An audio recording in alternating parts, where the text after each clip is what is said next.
تک کسی نے کوئی پسند نہ کرتا ہوئے جب کسی نے اپنے گھر کے پورے کول کھلون نہیں کیا بے شک اگر اپنے محبوب کی محفل کسی نے آن دی اللہ توفیق دیندا تو ظاہر ہے اللہ نے پسند کیتا بلایا تے بندے آئے بے شک وہی آئے نے جنہوں نے پسند کیتا گیا جی بالکل مقصد ٹائم انشاءاللہ مقصد کی حاضری ہے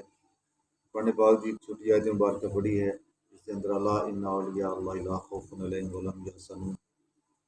اللہ پاک نے اس آیت مبارکہ کے اندر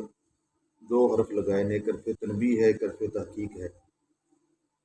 جدوں کوئی خاص گل کرنی ہوئے نا تو پھر اللہ پاک دا خاص انداز ہوتا ہے بے شک اتنے بہت ہی خاص بات ہے دو حرف تنبیہ لگایا ایک لگایا خبردار ایک لگایا بے شک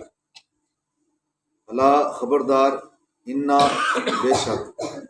بات کی تھی کہ اللہ کے جڑے دوست ہوندے نے نہ کوئی خوف ہوندا نہ غمگین ہوندے بے شک اور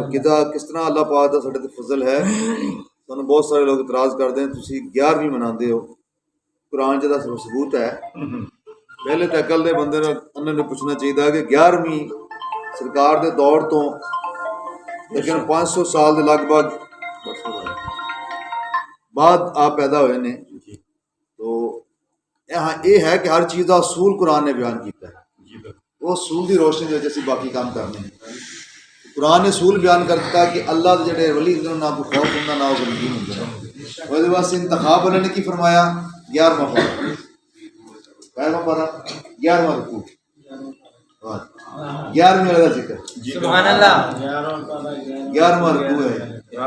11واں پارہ 11واں رکوع تے گل ولیاں دی برس فرمائی سبحان اللہ اسی ولیاں دے سردار دی محفل بنا رہے ہیں سبحان اللہ بات تو ہو گئی اصول تو ساڈے کول آ گیا نا جی بالکل